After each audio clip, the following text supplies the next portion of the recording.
तो कैसे हो आप सब। मैं विकास विश्वकर्मा आप सबका स्वागत करता हूं विकास स्टडी पॉइंट में। दोस्तों इस वीडियो में हम बात करने वाले हैं क्लास 10th का एसएसटी का जो पेपर होने वाला है, यानी कि कल जो पेपर आपका होगा उसके लिए कुछ मोस्ट इंपॉर्टेंट एमसीक्यू के जो क्वेश्चंस है जो मुझे लग रहा है कि आपके सिलेबस के अकॉर्डिंग या पेपर के अकॉर्डिंग बहुत ज़्यादा इंपॉर्टेंट है, उसके बारे में डिस्कशन करने जा रहा हूं। ठीक है, तो मैं आपको बताना चाहता हूं ये जो आपका सैंपल पेपर है जो कि सीबीएसई ने जारी किया है, उसी में से मैं 20 क्वेश्चन उठाया हूं एमसीक्यू को, जिसका मैं सोच रहा हूं का प्रैक्टिस करा देना, क्योंकि जो सीबीएसई ने गाइडलाइन जारी किया है, जो पेपर जारी किया है, उनमें किस टाइप्स के क्वेश्चंस आ रहे हैं इसके बारे में आपको नॉलेज होना चाहिए। तो मैं आपको बताना चाहूंगा ये तो हिंदी मीडियम का है, बट इंग्लिश मीडियम का भी सेम यही पैटर्न है। जो इंग्लिश मीडियम वाले बच्चे हैं उनके लिए मैं आपको बता दूं कि वो बच्चे क्या करेंगे, वो हिंदी में समझेंगे, क्योंकि ट्रांसलेट तो वो हिंदी में करते हैं, तो हिंदी में ही अगर उस चीज़ को समझ लेंगे तो ज़्यादा बेटर रहेगा। और इसके साथ साथ मैं लिंक दे दूंगा, अपना नंबर दे दूंगा, जहां से आपको इसका पीडीएफ मिल जाएगा, आप इजीली उस चीज़ को एक्सेस कर पाएंगे। तो चलिए अब स्टार्ट करते हैं अपना एमसीक्यू का क्वेश्चन जो कि हम देखने वाले हैं। तो यहाँ पे इसके साथ साथ मैं आपको कुछ टिप्स भी बताने वाला हूँ जिसके द्वारा आपको कल बहुत ज़्यादा हेल्प होएगी। ठीक है अब देखिए, सबसे पहले चीज मैं आपको बता दूं, यहां पे आपके 20 क्वेश्चंस आएंगे जो कि एमसीक्यू के क्वेश्चंस रहेंगे। और किस टाइप्स के क्वेश्चंस रहेंगे, पेपर जब आएगा ना तो बच्चे क्या करते हैं कि फटाक से बस करना शुरू कर देते हैं। भैया चीजों को पहले ध्यान से सोचो, अगर आपने पेपर ऐसे करना शुरू कर दिया तो मैक्सिमम क्वेश्चंस जो रहेंगे ना आपके इस पे से ऊपर जाएगा। क्यों? क्योंकि इन पेपरों को एक टीचर भी देखता है ना, तो उसको एक एक चीज बहुत ही बढ़िया तरीके से पढ़ना पड़ जाता है, क्योंकि ये वो क्वेश्चंस नहीं है जो बहुत पहले आते थे, ये वो क्वेश्चंस है जिसमें आपको ध्यान लगाकर पढ़ने की जरूरत है। क्योंकि क्वेश्चन में बहुत सारी चीजें बोल देता है, कभी वो तो पूछ लेता है कि सही है कि नहीं है, कभी कुछ पूछ लेगा तो कभी कुछ पूछ लेगा। तो इसलिए आपको क्या करना है, पहले क्वेश्चनों को बहुत ही अच्छे से पढ़ना है। पढ़ोगे क्वेश्चन, ये पेपर इजी पेपर है, बट ये उन्हीं बच्चों के लिए इजी होगा जो बच्चे पढ़ेंगे। नहीं अगर पढ़ेंगे इस क्वेश्चन पेपर को अच्छे से तो उनके लिए हार्ड होने वाला है, ये मैं आपको पहले ही बता दूं। ठीक है, तो देखिए सबसे पहला क्वेश्चन की अगर मैं बात करूं तो यहां पे देखिए जो सबसे पहला जो क्वेश्चन है वो क्या लिखा है। सबसे पहला क्वेश्चन कि यहां पे 3 पॉइंट दे दिए गए हैं, 3 पॉइंट आपके सामने दे दिए गए हैं। क्या है यह अभिकथन, यहां पे 3 वो लिखा गया, 3 पॉइंट लिखा गया है जिसको आपको पढ़ना है। और पढ़ने के बाद आपको ये बताना है कि ये जो तीनों पॉइंट है इनमें से किसके बारे में बता रहा है। तो क्या क्वेश्चन है उस चीज को देखिए, क्या लिखा है कि यह अधिनियम इंपीरियल लेजिस्लेटिव काउंसिल द्वारा पारित किया गया था। यानी कि कौन सा अधिनियम जो है ये इंपीरियल लेजिस्लेटिव द्वारा पारित किया गया था। दूसरा पॉइंट लिखा है कि इसने सरकार को राजनीतिक गतिविधियों को दबाने की शक्ति दे दी। यानी कि राजनीतिक गतिविधि जो राजनेता करते उनकी गतिविधि को दबाने की कोशिश कर दी। आगे, इसने सरकार को राजनीतिक कैदियों को बिना मुकदमा चलाए हिरासत में रखने का अधिकार दिया। यानी कि इनमें से कौन सा अधिनियम ऐसा है, कौन सा एक्ट ऐसा है जिसने इन तीनों का अधिकार दिया है, उसको आपको बताना है। तो जैसा कि आपको पता है यहाँ पे कि एक एक्ट ऐसा लागू किया गया था जिसमें यह कहा गया था कि आप जितने भी कैदी हैं, मतलब शक के आधार पर गिरफ्तार करने की परमिशन दे दी गई थी। और ये कहा गया था कि no bail, no bail, no appeal, ठीक है, और नो वकील, इस टाइप्स के कुछ स्टेटमेंट कहा गया था कि आपको बिना किसी रीजन के भी हम गिरफ्तार कर सकते हैं। क्यों? क्योंकि अगर आप समूह बनाकर आपस में कुछ बातें कर रहे हो जो कि उस टाइम के अधिनियम के खिलाफ था, ठीक है, इसके साथ साथ आपको जेल में डाल दिया जाएगा, आप वकील भी नहीं कर पाओगे, ये सारी चीजें की गई थी। तो ये सारी चीज किसमें की गई थी? रॉलेट एक्ट में की गई थी। ठीक है, तो ए पॉइंट इसमें बिल्कुल राइट हो जाएगा कि रॉलेट एक्ट में ये बात की गई थी कि सबसे पहला जो ये अधिनियम है किसने जारी किया था? लेजिस्लेटिव काउंसिल द्वारा इस चीज जारी किया गया था। दूसरा चीज, ये राजनीतिक गतिविधियों को दबाने की शक्ति दे दी गई थी। और तीसरी जो सबसे मेन चीज है, राजनीतिक कैदियों को बिना मुकदमा चलाए हिरासत में रखने की परमिशन दे दी गई थी। ये कौन सी चीज में कहा गया था? रॉलेट एक्ट में किया गया था, जो कि आगे चल के महात्मा गांधी ने इस चीज के खिलाफ, है ना, आंदोलन छेड़ा और फिर सारी चीजें हुई। ठीक है, तो ये था अपना पहला क्वेश्चन जिसको आपको पढ़ना है, पढ़ने के बाद इसमें से आपको टिक करना है। समझ में आ रही बातें? चलिए भाई दूसरे क्वेश्चन की बात करते हैं। दूसरा क्वेश्चन क्या है? दूसरा क्वेश्चन लिखा हुआ है कि भारत में किस स्थान पर जल संरक्षण के लिए 11वीं शताब्दी के लिए एक कृत्रिम झील बनाई गई है? कृत्रिम झील बनाई गई। कौन सी जगह पे बनाई गई है? दिल्ली में बनाई गई है, भोपाल में बनाई गई है, मुंबई में बनाई गई है और या फिर कोल्हापुर में बनाई गई है। तो इसमें जो आपका सही आंसर हो जाएगा ये हो जाएगा भोपाल। ठीक है, ये कहाँ हो जाएगा? भोपाल। बी ऑप्शन बिल्कुल ही राइट हो जाएगा। इससे देखिए आपकी एक प्रैक्टिस भी हो जाएगी। अगर आपको इन क्वेश्चनों को आता है तो वेल एंड गुड, नहीं आता है तो इन क्वेश्चनों को आप कर लीजिएगा। इंपॉर्टेंट है क्योंकि इस टाइप्स के क्वेश्चन पूछता है, कृत्रिम झील वगैरह इस टाइप्स के। मैं आपको बता दूं, अभी हाल फिलहाल में पिछले साल की आप बात बता रहा हूं मैं, पिछले साल में पेपर देने गया था 10वीं क्लास का। एक लड़की थी जो ब्लाइंड थी, तो उसका पेपर मैं देने गया था। तो उस टाइम पे जो 10वीं क्लास था, क्योंकि मैं 11-12 को मोस्टली ज़्यादा पढ़ाता हूँ, 10वीं क्लास को उतना ज़्यादा नहीं फोकस कर रहा था, लेकिन फिर भी मैंने देखा बहुत से ऐसे क्वेश्चन थे जो इतने इजी से पूछ रखे थे कि मतलब ये मान लीजिए कि अगर बच्चा ना अपना दिमाग भी लगाएगा ना, थोड़ा सा सेंस भी लगाएगा, उन क्वेश्चनों को बहुत ही ईजिली कर लेगा। ठीक है, समझ में आ रही बात है? तो इस तरीके से आप लोग कर सकते हो, कोई दिक्कत वाली बात नहीं, लेकिन उसके लिए आपको पढ़ना पड़ेगा। ठीक है, तो ये भोपाल हो जाएगा। नेक्स्ट बात करते हैं तीसरे क्वेश्चन की। तीसरा क्वेश्चन क्या लिखा है कि नीचे दिए गए डेटा को आप अच्छे से पढ़िए और साथ ही साथ उसका आंसर दीजिए। अब कौन सा डेटा लिखा हुआ है इसको हम देख लेते हैं। तो जो डेटा है वो यदि लिखा हुआ है यहां से, हाँ देखिए ये डेटा आपके सामने लिखा हुआ है। डेटा में क्या बताया गया है?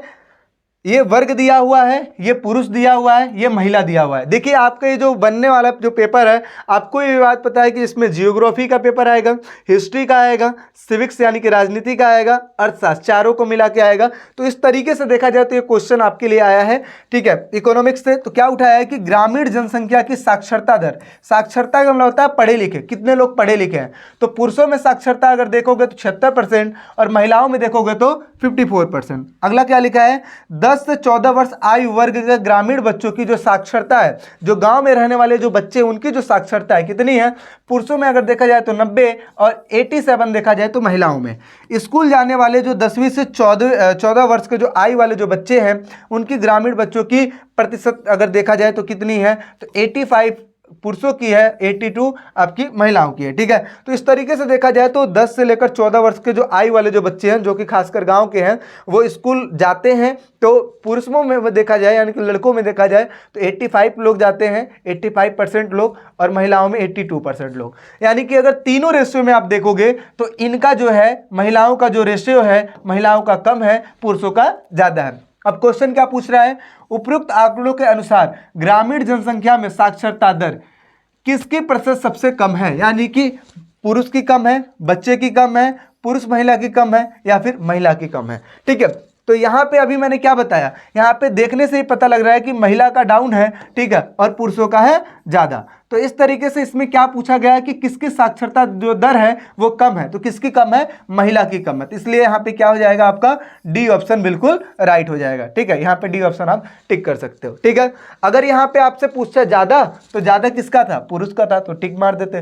ठीक है, इस तरीके से क्वेश्चन आएंगे, बहुत ही ज़्यादा लॉजिकल क्वेश्चन होंगे, चीज़ों को आप आराम से करेंगे, कोई दिक्कत वाली बात नहीं है। चलिए आपके सामने नेक्स्ट क्वेश्चन क्या पूछ रहा है? अगला क्वेश्चन लिखा है, निम्नलिखित में से कौन सा विकल्प संभावित उपायों की प्रतिनिधित्व करता है जो बाघों की आबादी और जैव विविधता का पर उत्पन्न खतरों को कम करने के लिए उठाए जा सकते हैं? कौन कौन से कदम उठाए जा सकते हैं? सबसे पहले नंबर पे लिखा है शिकार पर प्रतिबंध लगाना। बिल्कुल सही बात है, शिकार पर अगर प्रतिबंध लग जाएगा तो इससे क्या होगा कि बाघों पर अटैक कम होगा। ठीक है, आगे उनके आवासों को कानूनी संरक्षण देना, यानी कि जहाँ पर बाघ रहते हैं उनको कानूनी संरक्षण दे दो कि ताकि कोई जो हंटर है वो जाके उनको मारे ना।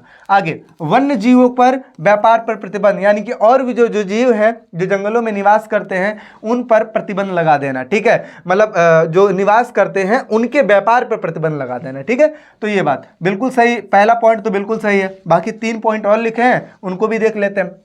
अगला क्या लिखा है? वन क्षेत्रों में जनता के जाने पर, यानी कि यहाँ पे अगर देखा जाए तो दूसरा पॉइंट ये कह रहा है कि हम बाघों को तब संरक्षित कर सकते हैं जब वनों में जनता को ना जाने दें। चलो ये भी पॉइंट हम एक साइड में रखते हैं, बट ऐसा नहीं हो सकता क्योंकि वनों में लोग तो जाएंगे, क्योंकि अगर लोग जाएंगे नहीं, बच्चे जाएंगे नहीं, तो वहाँ पे कैसे देखेंगे कि हाँ क्या बाघ है, कौन सा जानवर रहता है जंगल में, कितना खतरनाक होता है, कितने टाइप्स की प्रजाति होती है, ये कैसे पता लगेगा? तो मेरे हिसाब से पॉइंट आपका गलत लग रहा है। ठीक है, अगला क्या लिखा है कि वन्य जीव अभ्याकरण एवं राष्ट्रीय उद्योगों की स्थापना करके, कि मतलब जो ऐसे जो चीज़ों की स्थापना कर लो, ऐसे उद्योगों की स्थापना कर लो जो कि इनका संरक्षण प्रदान करे, ये भी सही है। अगला क्या लिखा है, वनों को आरक्षित एवं संरक्षित वनों में परिवर्तित करके, कि यानी कि वनों को आरक्षण प्रदान कर दो कि यहाँ पे सिर्फ और सिर्फ यहाँ पे इनकी देखभाल करने वाले आएंगे और जो जितने भी आएंगे जो विजिटर वाले होंगे वो बस वो जाएंगे चीज़ों को देखकर चले आएंगे। तो ये पॉइंट है, तो ये भी पॉइंट सही लग रहा है। तो पहला तीसरा चौथा सही है। तो यहाँ पे अगर देखा जाए तो पहला तीसरा चौथा सही है, इसलिए आपका डी पॉइंट यहाँ पे बिल्कुल राइट हो जाएगा। डी पॉइंट आपका बिल्कुल राइट हो जाएगा। समझ में आ रही बात है? तो इस तरीके से देखा जाए चौथे का अपना क्या हो जाएगा, डी ऑप्शन राइट हो जाएगा। चलो भाई नेक्स्ट बात कर लेते हैं। अगला पांचवा क्वेश्चन क्या कह रहा है, पांचवा क्वेश्चन कह रहा है कि जब, ठीक है एक सेकंड देखिए, हाँ, जब यूरोप के कई देशों ने मिलकर, ठीक है, जब यूरोप के कई देशों ने मिलकर यूरोपीय संघ की जब स्थापना उन्होंने की थी तो इसका मुख्यालय इन्होंने कहां बनाया, कहां बनाया?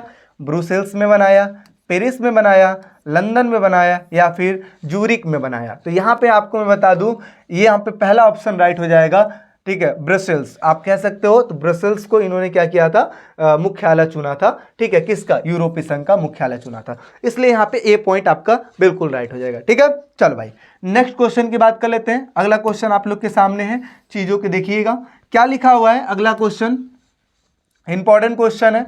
क्या लिखा हुआ है कि निम्नलिखित में से कौन सा कथन बहुसंख्यकवाद और सत्ता की साझेदारी के बीच सटीक अंतर करता? कई बार देखिए ये भी क्वेश्चन पूछ लेता है, ये भी क्वेश्चन पूछ लेता है कि बहुसंख्यकवाद क्या है और सत्ता की साझेदारी क्या है।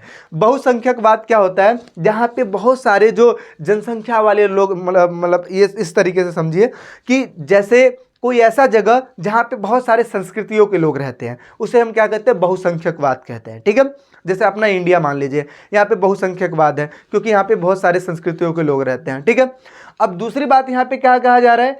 सत्ता के बीच साझेदारी, यानी कि यहाँ पे जो पार्टी है, ठीक है, यहाँ पे मान लीजिए कि जैसे कि आपको पता है हिंदू हैं, मुस्लिम हैं, सिख हैं, ईसाई हैं। यहाँ पे अब संख्या भी देखोगे तो हिंदुओं की संख्या ज़्यादा है, मुस्लिम की उससे कम है ना, सिखों की उससे कम है, मतलब इस तरीके से डिवाइड कर रखे हैं। लेकिन अगर आज भी देखा जाए तो राजनीति बहुत ही अच्छे तरीके से चलती है इंडिया में। ठीक है, ऐसा ही सेम देखा जाए तो अपना होता जो ब्रुसेल्स था, ठीक है, बेल्जियम था, वहाँ पे वो सारी चीज़ें चल रही थी ना। तो ऐसी ही चीज़ें मैं आपको बता दूं कि जो सत्ता की जो साझेदारी है वो जो है वो भी चीज़ मैटर करती है और बहुसंख्यकवाद दोनों चीज़ मैटर करता है। अब यहाँ पे मेन क्वेश्चन क्या पूछ रहा है कि कौन सा ऐसा पॉइंट है जो कि बहुसंख्यकवाद और सत्ता की साझेदारी के बीच में अंतर बता रहा है? क्या बता रहा है? अंतर बता रहा है। पहला क्या लिखा है? बहुसंख्यकवाद बहुसंख्यक समुदाय के प्रभुत्व पर जोर देता है। बिल्कुल सही बात है कि यहाँ पे बहुसंख्यकवाद अगर देखा जाए तो बहुसंख्यक समुदाय के प्रभुत्व पर ध्यान देता है। यहाँ पर जो ऐसे समुदाय हैं जिनकी संख्या ज़्यादा है उनके ऊपर ज़्यादा ध्यान देता है, जबकि सत्ता का बंटवारा विभिन्न समूहों के बीच सत्ता के बंटवारे पर ध्यान देता है। ये भी बात बिल्कुल सही है, यानी कि पहला पॉइंट सही लग रहा है। ठीक है, अगला क्या लिखा है? बहुसंख्यकवाद सर्वसम्मति निर्माण की आवश्यकता पर जोर देता है, यानी कि सबकी सहमति पर निर्माण की जो है उस पर जोर देता है, जबकि सत्ता की साझेदारी अल्पसंख्यक समुदायों के बहिष्कार पर जोर देता है। बिल्कुल गलत है। ठीक है, अगला बहुसंख्यकवाद अल्पसंख्यक हितों को समायोजित करने के महत्व पर जोर देता है, जबकि सत्ता की साझेदारी बहुसंख्यक शासन की आवश्यकता पर जोर देता है। ये भी पॉइंट गलत लग रहा है। बहुसंख्यकवाद संघर्षों के शांतिपूर्ण समाधान की आवश्यकता पर जोर देता है, जबकि सत्ता की साझेदारी बहुमत की इच्छा को थोपने के लिए बल का प्रयोग। बिल्कुल गलत है ये। ठीक है, यानी कि देखा जाए तो बहुसंख्यकवाद में मतलब प्रभुत्व अगर देखा जाए तो वो किसका होता है? वहाँ पे जो सबसे ज़्यादा जो लोग रहने वाले हैं उनका ज़्यादा प्रभुत्व होता है। और सत्ता का जो बंटवारा है उसमें क्या कहा जा रहा है? सत्ता की साझेदारी में कि जितने भी लोग हैं अपने शासन को इस तरीके से डिवाइड कर दो ताकि सब संतुष्ट रहे, कोई उसमें दिक्कत ना रहे। यहाँ पे जो पहला पॉइंट है बिल्कुल राइट लग रहा है। ठीक है, तो यहाँ पे पहला पॉइंट आपका राइट हो जाएगा। तो अब इसके ऑप्शंस देख लेते हैं। ठीक है, हाँ ऑप्शंस क्या है? बस यही है, ए पॉइंट ही राइट है, इस पर आप एक करके चले आएंगे। ठीक है, अगला क्वेश्चन देखते हैं। अगला क्वेश्चन आप लोग के सामने क्या लिखा हुआ है? अगला क्वेश्चन लिखा हुआ है कि दो कथन दिए गए, एक दिया गया अभिकथन और एक दिया गया है कारण, ठीक है, एक अभिकथन है, दूसरा है कारण। अब आपसे क्वेश्चन क्या पूछ रहा है कि जो नीचे दिए गए जो कोड है उसके हिसाब से आपको सारी चीजें बतानी है, लेकिन सबसे पहले जो दावा है, जो कारण है, ये पढ़ना है, मैच करना है। अगर चीजें समझ में आ रही, सही हो रही तो बिल्कुल सही है, नहीं आ रही तो उसी हिसाब से आपको पॉइंट देना है। क्या लिखा है? लोकतंत्र राजनीतिक समानता पर आधारित है। जो लोकतंत्र है वो कौन सी समानता पर आधारित है? राजनीतिक समानता पर आधारित है। ये बात बिल्कुल सही है, राजनीतिक समानता पर आधारित होता ही है। अगला क्या लिखा है? प्रतिनिधियों को चुनने में सभी व्यक्तियों का समान अधिकार है। यानी कि देखा जाए तो प्रतिनिधि जो चुने जाते हैं, ये देखिए दोनों पॉइंट बिल्कुल ही सही है, क्योंकि इंडिया में अगर देखा जाए तो प्रतिनिधियों को चुनने में सारे जो लोग हैं उनको एक समान अधिकार दिया गया है, यानी कि दोनों ही सही है। और इसमें भी राजनीति की बात हो रही है और यहाँ पर भी प्रतिनिधि को चुनने की बात हो रही है। तो इस तरीके से देखा जाए तो दावा और जो कारण है एक दूसरे से रिलेटेड है। यहाँ पे ए पॉइंट बिल्कुल राइट हो जाएगा कि ए और आर दोनों ही सत्य हैं और आर ए का सही स्पष्टीकरण करता है, यानी कि ए पॉइंट यहाँ पे बिल्कुल राइट हो जाएगा। समझ में आ रही बातें? ए पॉइंट बिल्कुल राइट हो जाएगा। ठीक है, आगे समझते हैं। अगला क्या लिखा है? अगला क्या लिखा है कि अब देखिए ये वो क्वेश्चन है थोड़ा सा लॉजिकल। देखिए क्या लिखा है? राहुल के पास कपास की एक बोरी है, यानी कि कपास की एक बोरी है, और लेकिन उसको किसकी जरूरत है? गेहूं की जरूरत है। और दूसरा व्यक्ति है, दूसरा लड़का है जिसका नाम है अनूप। अनूप के पास गेहूं की एक बोरी है। किसकी बोरी है? गेहूं के पास, गेहूं की। राहुल के पास कपास की बोरी है, लेकिन जरूरत किसकी है? गेहूं की। और दूसरा चीज, अनूप के पास गेहूं की एक बोरी है और उसको किसकी जरूरत है? कपास की जरूरत है। यानी कि दोनों को ही एक दूसरे की जरूरत है। ठीक है, आगे। इस स्थिति में दोनों अपने माल का आदान प्रदान करेंगे। बिल्कुल सही बात है, करेंगे। आवश्यकताओं के ऐसे सहयोग के अभाव में वे अपने माल का आदान प्रदान नहीं कर सकते हैं। ठीक है, तो इसमें आपसे क्या पूछा गया है कि निम्नलिखित में से कौन सा सबसे अच्छा विकल्प होगा जो कि वस्तुओं के पारस्परिक आदान प्रदान का वर्णन करता है, जो कि वस्तुओं का आदान प्रदान को जो कि समाप्त कर देगा। तो यहाँ पे अगर देखा जाए तो यहाँ पे चाहत का दोहरा संयोग तो है बिल्कुल। क्यों? क्योंकि अगर एक को जरूरत है जिस चीज़ की, अगर सामने वाले के पास है, और जो सामने वाले को जिस चीज़ की जरूरत है वो मेरे पास है, तो हम दोनों एक दूसरे को देख के अपना कर लेंगे। इसी को क्या कहते हैं? चाहत का दोहरा संयोग। लेकिन यहाँ पे अगला क्वेश्चन क्या पूछ रहा है कि कौन सी ऐसी चीजें हैं जो कि आदान प्रदान को खत्म कर सकता है? तो क्या ये देखिए, ये तो तीनों में, चारों में लिखा हुआ है, तो ये तो पॉइंट रहेगा ही रहेगा। लेकिन साथ में क्या लिखा है? वस्तुओं से वस्तुओं का आदान प्रदान। ये नहीं, कई बार ऐसा होता है कि मुझे जो चीज़ चाहिए वो सामने वाले के पास नहीं है, जो सामने वाले को चाहिए वो मेरे पास नहीं है, तो इस वजह से इस स्थिति में आदान प्रदान खत्म नहीं हो सकता है। अगला क्या लिखा है? चाहत का दोहरा संयोग जिसमें वस्तु पर ऋण, यानी कि मैंने वस्तु ले लिया, मैंने कहा कोई बात नहीं मैं चुका दूंगा। ये भी पॉइंट बिल्कुल गलत है, क्योंकि हमें इस आदान प्रदान को खत्म करना है ना, कि भाई वस्तुओं का आदान प्रदान खत्म करना है। तो तीसरे नंबर पे आता है वस्तु का कर्ज, चौथे नंबर पे आता है पैसा। आपको ये बात पता है, पैसा अगर मुझे कोई चीज़ चाहिए तो मैंने क्या किया? वो चीज़ ले लिया, बदले में मैंने पैसा दे दिया। अब वो चाहे वस्तु ले, चाहे जो मर्जी वो खरीदे, उसकी मर्जी है, क्योंकि उसके पास क्या है? पैसा है। ऐसे ही सेम चीज़, अगर मैंने कोई सामान दिया है तो बदले में मैं अगर पैसा ले लूँगा तो उसके बदले में मैं कुछ भी खरीदूँ, जो मर्जी वो खरीदूंगा, क्योंकि मेरे पास क्या है? पैसा है। तो पैसा ही वो चीज़ है जो क्या करेगा? वस्तुओं के आदान प्रदान को बिल्कुल समाप्त कर देगा। तो इस वजह से अगर देखा जाए तो आपका डी पॉइंट यहाँ पे बिल्कुल राइट हो जाएगा। डी पॉइंट यहाँ पे राइट हो जाएगा। समझ में आ रही बातें? चलो भाई, बहुत बढ़िया। नेक्स्ट बात कर लेते हैं। अगला क्वेश्चन आप लोग के सामने लिखा है। क्या लिखा है? आप एक ऐसे देश के नागरिक हैं जहां सरकार का लोकतांत्रिक स्वरूप है, यानी कि जहां पे सरकार का लोकतंत्र वाला स्वरूप है। आप यह सुनिश्चित करना चाहते हैं कि आपके देश में सत्ता साझाकरण की प्रणाली प्रभावी हो और सरकार किसी भी एक शाखा के पास पूर्ण शक्ति ना हो। यानी कि आप एक ऐसा सिस्टम चाहते हैं जहां पर सारी पावर किसी एक व्यक्ति के हाथ में ना हो। तो आप अपने देश में क्या लागू करना चाहेंगे? तो लिखा है कि निम्नलिखित में से कौन सा उपाय इस लक्ष्य को पूरा करेगा? तो देखिए 4 ऑप्शन आपके सामने लिखा हुआ है। पहला लिखा है कि सारी शक्ति विधायिका के हाथ में दे देना। बिल्कुल गलत है, क्योंकि आपको ये बात पता है कि एक देश को चलाने के लिए 3 चीज़ें बहुत ही ज़्यादा इंपॉर्टेंट है। क्या इंपॉर्टेंट है? जो कि हम पढ़ते हैं सरकार के 3 अंग। कौन कौन से? सबसे पहली चीज़ है विधायिका। ठीक है, विधायिका इंपॉर्टेंट है, और आप ये कह रहे हैं कि की पूरी पावर विधायिका को दे दो, ये गलत है। दूसरी चीज है कार्यपालिका। ठीक है, कार्यपालिका।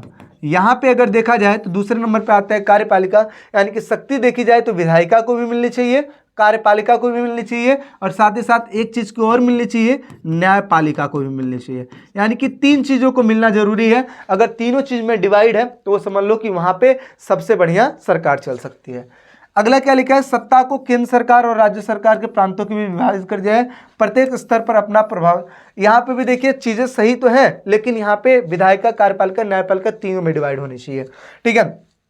अगला क्या लिखा है, विधायी, कार्यकारी तथा न्यायिक शक्तियों की भी शक्तियों का अलग अलग कर दिया जाए, प्रत्येक शाखा की अपनी जिम्मेदारी तय शक्तियां हैं। बिल्कुल सही बात है, यही पॉइंट बिल्कुल राइट है। ठीक है, ये वाला गलत है, ये पॉइंट बिल्कुल राइट है। इसलिए क्योंकि मैंने क्या बताया, विधायिका, कार्यपालिका, न्यायपालिका तीनों ही जरूरी है। तो विधायी किसको कहते हैं, विधायिका को। कार्यकारी किसे कहते हैं, कार्यपालिका को। न्यायिक किसको कहते हैं, न्यायपालिका को। तो यहाँ पे सी पॉइंट बिल्कुल राइट हो जाएगा। ठीक है, समझ में आ रही चीजें। चलो भाई अगला बात कर लेते हैं। यहाँ पे देखिए आपको इस तरीके का इमेज दे दिया जाएगा और कहा जाएगा कि ये बताइए कहाँ का है, कौन से जगह का संसद है। तो किस जगह का संसद है, आपके सामने ऑप्शन ये है। पहला ऑप्शन लिखा हुआ है, पहला ऑप्शन क्या लिखा हुआ है, फ्रैंकफर्ट संसद। दूसरा लिखा है रहस्ट्राग। ठीक है, तीसरा लिखा है ड्यूमा, चौथा लिखा है संसद भवन। ठीक है, तो ये किसका है, ये है पहले वाले का। ठीक है, जर्मनी का है। ठीक है, इस वजह से ये आपका पहला ऑप्शन बिल्कुल राइट हो जाएगा। समझ में आ रही चीजें। चलो नेक्स्ट बात कर लेते हैं। देखिए कुछ इस तरीके के ही क्वेश्चन पूछे जाएंगे। हाँ, यहाँ पे एक क्वेश्चन छूट रहा था अपना, ये तो देखिए वो उन बच्चों के लिए है कि जो दृष्टिबाधित बच्चे हैं उनके लिए। क्या लिखा है, ओक के पत्तों का मुकुट निम्नलिखित में से किसका प्रतीक है, स्वतंत्रता का, लड़ने की तैयारी का, शांति का, या फिर वीरता का। तो ये हो जाएगा आपकी वीरता का। तो यहाँ पे अपना डी पॉइंट राइट हो जाएगा। ठीक है, चलो भाई आगे बात कर लेते हैं। 11वां क्वेश्चन क्या लिखा है कि निम्नलिखित विकल्पों में से उपयुक्त कथनों की पहचान करके वैश्विक अर्थव्यवस्था पर विदेशी व्यापार खोलने के प्रभाव का मूल्यांकन कीजिए। यानी कि जो विदेशी व्यापार है वो किस वजह से खोली जाती है। तो पहला लिखा है कि बाजारों में वस्तुओं का पसंद बढ़ जाता है। बिल्कुल सही बात है, बाजारों में वस्तुओं का पसंद तो बढ़ ही जाएगा। आगे दूसरा पॉइंट क्या लिखा है, दूसरा पॉइंट लिखा है कि दो देशों के निर्माता अपने स्थानों के बीच दूरी के बावजूद भी एक दूसरे के प्रतिस्पर्धा करने लगते हैं। तीसरा पॉइंट लिखा है, इस प्रकार विदेशी व्यापार के परिणाम स्वरूप विभिन्न देश के बाजारों को जोड़ा जाता है, फिर बाजारों का एकीकरण किया जाता है, उत्पादन की गुणवत्ता हमेशा अच्छी होती है। यहाँ पे ये भी पॉइंट सही है, ये भी सही है, ये भी सही है, बट ये पॉइंट सही नहीं है। इसलिए यहाँ पे क्या हो जाएगा, ये अपना ये जो हो जाएगा अपना जो डी पॉइंट है ना, यहाँ पे सभी कथन उचित नहीं है, केवल कथन उपयुक्त है। ठीक है, यहाँ पे अपना जो देखा जाएगा, हाँ, अच्छी होती है, हमेशा अच्छी होती है, उत्पादन की गुणवत्ता हमेशा अच्छी होती है। यहाँ पे आई थिंक जो मेरे हिसाब से जो होगा, यहाँ पे बी ऑप्शन बिल्कुल राइट होगा, क्योंकि बाजारों में वस्तुओं की पसंद बढ़ती है। बिल्कुल सही है, दोनों देशों के निर्माता अपने स्थानों से ही एक दूसरे से प्रतिस्पर्धा करने लगते हैं। इस प्रकार में ये भी चीज़ सही लग रहा है। ठीक है, मेरे हिसाब से यहाँ पे देखा जाए तो पहला, दूसरा, तीसरा, यानी कि बी पॉइंट बिल्कुल सही लग रहा है। ठीक है, ठीक है, चलिए भाई नेक्स्ट बात करते हैं।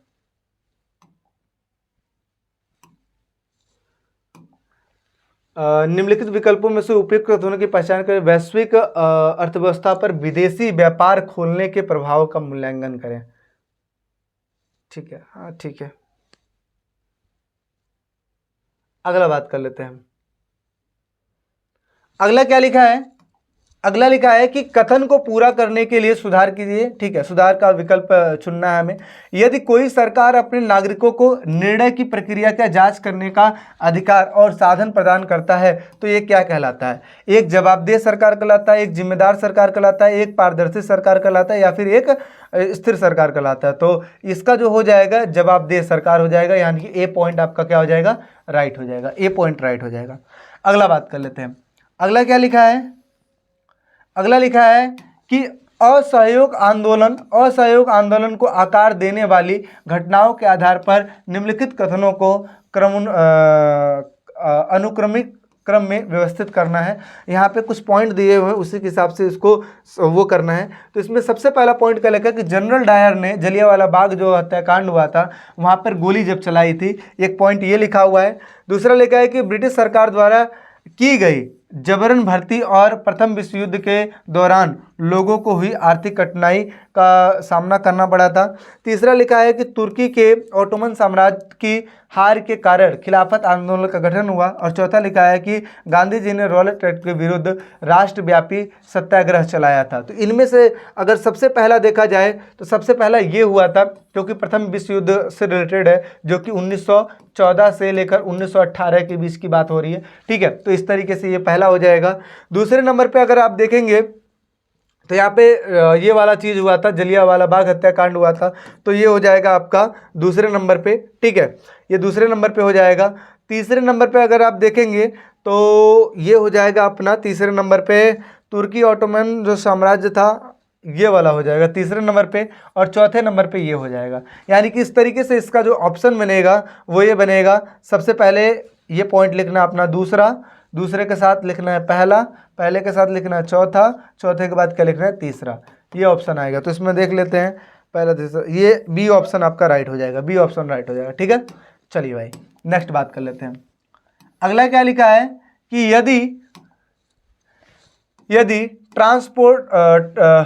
ट्रांसपोर्टरों द्वारा व्यवधान उत्पन्न किया जाए और लॉरी ग्रामीण क्षेत्रों में शहरी क्षेत्रों में सब्जियां, दूध आदि परिवहन करने से इनकार करने लगे तो शहरी क्षेत्रों में भोजन दुर्लभ हो जाएगा, जबकि किसान अपने उत्पादन बेचने में असमर्थ हो जाएंगे। ऊपर बताई गई स्थिति की वजह से किस चीज़ का सबसे ज़्यादा नुकसान होगा, मतलब कौन सा क्षेत्र प्रभावित होगा। तो जैसा कि आपको पता है 3 प्रकार के क्षेत्र होते हैं, प्राथमिक क्षेत्र होते हैं, द्वितीयक क्षेत्र होते हैं जिसको माध्यमिक भी बोला जाता है, और एक तृतीयक क्षेत्र होता है। प्राथमिक क्षेत्र क्या हो गया, अपना कृषि वाला इलाका हो गया प्राथमिक क्षेत्र। द्वितीयक क्षेत्र जो कि विनिर्माण का काम करते हैं, और जो अपना तृतीयक क्षेत्र है वो किस चीज़ का काम करते हैं, वो सेवा देने का काम करते हैं। तो यहाँ पे आप देखेंगे तो इसकी वजह से क्या हुआ, सब्जी उत्पादित, तो ये अपना प्राथमिक हो ही जाएगा। और उसके साथ साथ ये जब जाएगा नहीं शहर में तो विनिर्माण का काम नहीं होगा, इसलिए द्वितीयक क्षेत्र भी प्रभावित होगा। और साथ ही साथ जब वो जाएगा नहीं तो ट्रांसपोर्टेशन का क्या यूज होगा, जो सेवा है उसका क्या यूज होगा, तो तृतीयक। इस तरीके से देखा जाए तो अपना सी ऑप्शन राइट हो जाएगा, जिसमें तीसरा ये सब तीनों ही प्रभावित होगा। ठीक है, ये तीनों का तीनों ही प्रभावित होगा। चलिए जी नेक्स्ट बात करते हैं।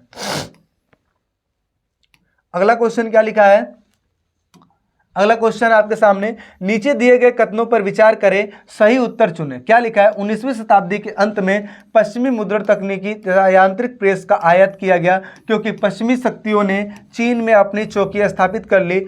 ठीक है, पहला ऑप्शन तो ये लिखा है। दूसरा क्या लिखा है, बीजिंग पश्चिमी शैली के स्कूलों को बढ़ावा वाली नई प्रिंटिंग पुस्तक। ये पॉइंट सही लग रहा है, ये पॉइंट गलत है। ठीक है, क्योंकि बीजिंग नहीं था, यहाँ पे संघाई था, इस वजह से यहाँ पे आपका हो जाएगा पहला कथन सही है जबकि दूसरा गलत, यानी कि ए पॉइंट आपका राइट हो जाएगा, ए पॉइंट राइट हो जाएगा। ठीक है, चलो भाई नेक्स्ट बात करते हैं। अगला लिखते हैं, अगला देखिए क्या लिखा है। अगला पॉइंट लिखा हुआ है, अगला पॉइंट लिखा है, एम ने अपने मित्र को उस प्रकार की मिट्टी के बारे में संकेत किया जो कि कपास के लिए सही होता है। ठीक है, आदर्श प्रकार की मिट्टी की पहचान करने में एम द्वारा प्रदान किया गया निम्नलिखित में से कौन सा सुराग सबसे ज़्यादा उपयोगी है। इस सुराग जो है, पहले चीज़ ये बताया गया है, पहला यह नमी धारण करने की अपनी क्षमता के लिए प्रसिद्ध है। तो अगला लिखा है हाइड्रेटेड, ठीक है, होने पर यह पीला हो जाता है, ये पॉइंट गलत है। ठीक है, अंकुर और भांगर पिंडों से भरपूर, ये भी गलत है। यह अच्छी जल निकासी वाली दोमट मिट्टी है, बिल्कुल गलत। ए पॉइंट सही है, इस वजह से यहाँ पे सुराग ए जो है ये सही हो जाएगा, ए पॉइंट राइट हो जाएगा, क्योंकि ये नमी धारण करने वाली अपनी क्षमता के लिए क्या होता है, प्रसिद्ध होता है। ठीक है, चलो भाई नेक्स्ट बात करते हैं।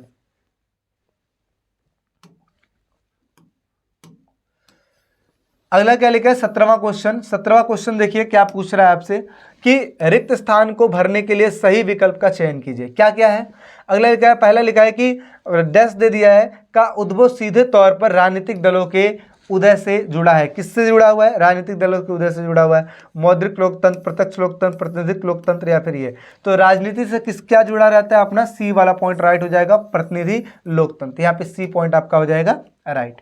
ठीक है, चलो भाई नेक्स्ट बात करते हैं। 18वां 18वां क्वेश्चन क्या लिखा है कि भिन्न देशों के बीच एकीकरण की प्रक्रिया को कहा जाता है, क्या कहा जाता है? निजीकरण कहा जाता है, भूमंडलीकरण कहा जाता है, उदारीकरण या फिर प्रतियोगिता कहा जाता है। तो देखिए जब एकीकरण की बात होती है यानी कि सबको इकट्ठा करने वाली बात होती है, इसी को कहते हैं भूमंडलीकरण, यानी कि बी पॉइंट यहाँ पे राइट हो जाएगा, बी पॉइंट यहाँ पे राइट हो जाएगा। ठीक है, चलिए 19वां देख लेते हैं। 19वां बात करते हैं, क्या लिखा है कि सरकार गठन की आवश्यकता को ध्यान में रखते हुए निम्नलिखित में से कौन सा कथन सही है, कौन सा पॉइंट सही है? पहला पॉइंट लिखा है कथन स्वतंत्र उम्मीदवारों के लिए सरकार बनाना संभव है। दूसरा पॉइंट लिखा है सरकार का गठन विशेष रूप से राजनीतिक दलों के लिए आरक्षित किया गया है। तीसरा कथन लिखा है सरकार का गठन केवल निर्वाचित राजनीतिक दलों से ही सीमित है। अगला लिखा है कि सरकार केवल उन राजनीतिक दलों द्वारा बनाई जाती है जो कि निर्वाचित हैं और जिनके पास बहुमत है। यहाँ पे ये भी गलत पॉइंट है, ये भी है, ये भी है, डी पॉइंट सही लग रहा है। ठीक है, इसलिए यहाँ पे केवल डी सही हो जाएगा, यानी कि डी पॉइंट यहाँ पे बिल्कुल राइट हो जाएगा। ठीक है, एक लास्ट क्वेश्चन देख लेते हैं, 20वां क्वेश्चन है। क्या क्वेश्चन पूछा गया है 20वां क्वेश्चन आपसे? क्या लिखा है कि दो कथन दिए गए, एक अभिकथन एक कारण। इसको देखना है कि भारत एक बहुदलीय प्रणाली वाला देश है, बिल्कुल सही है, बहुदलीय प्रणाली वाला देश तो है ही। इसके साथ साथ बहुदलीय प्रणाली अक्सर बहुत गड़बड़ दिखाई देती है और राजनीतिक अस्थिरता की ओर ले जाती है। यहाँ पे ये पॉइंट सही लग रहा है, ये भी पॉइंट सही लग रहा है, बट यहाँ पे जो देखा जाए बहुदलीय होने का मतलब ये नहीं है कि राजनीतिक अस्थिरता हो। आप देखिए इंडिया का एग्जांपल ले लीजिए, यहाँ पे बहुदलीय पार्टी है लेकिन इसके बावजूद भी अस्थिरता कहीं नजर आती है? नहीं, यहाँ पे सारी चीज़ें अच्छी चलती है, सो गवर्नमेंट वगैरह सब अच्छा चल रहा है। तो इस वजह से अगर देखा जाए तो पॉइंट दोनों सही लग रहा है, लेकिन ये जो है ये अप्लाई नहीं होता। इस वजह से क्या होता है, ए और आर दोनों सही है, बट ये है कि आर जो है ए का सही स्पष्टीकरण नहीं करता है, इसलिए आपका यहाँ पे बी ऑप्शन बिल्कुल राइट हो जाएगा। समझ में आ रही बात? अक्सर ये चीज़ें देखने को मिलता है कि बहुदलीय प्रणाली अक्सर बहुत गड़बड़ दिखाई देती है, ठीक है, लेकिन ये भारत के लिए अप्लीकेबल नहीं है। इस वजह से पॉइंट आप ये जो स्पष्टीकरण है वो गलत है। अगर यहीं पे लिखा होता कि ये अस्थिरता की ओर नहीं ले जाता है तो बिल्कुल सही होता है, यानी कि यहाँ पे ए पॉइंट राइट हो जाता है। अब मैं आपको बताना चाहता हूँ, जब ऐसे क्वेश्चंस आते हैं तो इनमें मोस्ट प्रोबेबली जो चांसेज होते हैं या तो ए पॉइंट सही होता है या तो बी पॉइंट सही होता है। इन दोनों में से ही ऑप्शन मारिएगा, यानी कि 50-50% का चांसेस रहेगा आपका। अगर नहीं आता है तो बिल्कुल कोई दिक्कत नहीं है। तो इस तरीके से देखा जाए तो आपके सामने 20 क्वेश्चंस है, सारी चीज़ों को रखा गया है। हाँ, एक चीज़ जो अब मेन इंपॉर्टेंट जो बताने वाली चीज़ है, यहाँ पर जो बच्चे ऐसे जो कि अभी तक बिल्कुल ही नहीं पढ़े हैं उनके लिए मैं आपको बता दूँ, ठीक है, 3 पैसेज दिए गए हैं, 3 पैसेज देते हैं, 20 MCQ देते हैं, इसके साथ साथ आपके मैथ के क्वेश्चन होता है। ये 3-4 ऐसी चीज़ें हैं जो आपको आपका स्कोर कर सकती हैं। साथ ही साथ जो क्वेश्चंस हैं उनमें से भी कुछ क्वेश्चन ऐसे होते हैं बिल्कुल ही नॉर्मल होते हैं, है ना। किसी के बारे में जैसे आपसे पूछ लिया गया कि महिलाओं की शिक्षा के बारे में पूछ लिया जाएगा, महिलाओं की राजनीति में पार्टिसिपेट के बारे में पूछ लिया जाएगा, या फिर मुद्रित पुस्तकें या प्रिंटिंग प्रेस जो था उसका क्या लाभ हुआ ये पूछ लिया जाएगा। तो कुछ क्वेश्चन इतना आसान पूछ लिया जाएगा, उसको भी आप इजीली कर सकते हो। तो पैनिक होने की ज़रूरत नहीं है, आपको पूरा का पूरा अच्छे से पढ़ना है। और कोई भी क्वेश्चन आ जाए, अगर आप कोई क्वेश्चन में ऐसे फंस जाते हो जो आपको बिल्कुल ही नहीं आता है और आपके पास समय है, तो उस चैप्टर से रिलेटेड, कि आप पहले सोचो कि किस चैप्टर से लिया गया है, उस चैप्टर से रिलेटेड जो चीज़ें आपको आती है ना वो चीज़ लिख देना, ठीक है। कम से कम आपको वो चीज़ करके आना है। पैसेज में ऐसे बच्चे जिनको कुछ भी नहीं आता ना, कम से कम पैसेज में पूरा कंसंट्रेशन करेंगे, MCQ में पूरा कंसंट्रेशन करेंगे, और नहीं आता है तो एक दूसरे से हेल्प ले लेना। और तीसरी बात ये कि जो मैथ के क्वेश्चन है उसमें भी अपना वो हो जाएगा, कोई दिक्कत वाली बात नहीं, आसपास वाले जो बच्चे बता देंगे। साथ ही साथ अगर आप थोड़ा बहुत भी पढ़ते हो तो ये जो SST है स्कोरिंग सब्जेक्ट है, आप बहुत ही अच्छा स्कोर कर सकते हो, लेकिन इसके लिए लिखना आपको बहुत बढ़िया पड़ेगा, राइटिंग थोड़ी साफ सुथरी लिखना, उन क्वेश्चनों को पहले अटेम्प्ट कर लेना जो आपको बहुत ही अच्छे तरीके से आता है, आधे अधूरे वाले को बीच में अटेम्प्ट करो और जो बिल्कुल ही नहीं आता है उसको लास्ट में अटेम्प्ट करो। और इसके साथ साथ एक चीज़ मैं और आपको बता दूँ, ये पढ़ना ज़्यादा ज़रूरी है। जो सबसे ऊपर लिखा हुआ होता है ना, जो बच्चे छोड़ के चले जाते हैं, ये गलत है। ये पढ़ना बहुत ज़्यादा ज़रूरी है, इसलिए ताकि आपको ये पता लगे कि कितने क्वेश्चन है और कितने कितने वर्डों में करना है। अब देखिए जो 3 नंबर के जो क्वेश्चन है वो 60 वर्डों में करना। कई सारे बच्चे होते हैं, अच्छा देख लिया, अच्छा ये क्वेश्चन आता है, पूरा का पूरा भर दिया, ऐसा थोड़ी ना होता है। 5 नंबर के क्वेश्चन है तो इसको देखो 120 वर्डों में करना है। अब 120 वर्डों का मतलब क्या होता है, अगर एक लाइन में आप 8 वर्ड लिख रहे हो तो कम से कम अगर देखा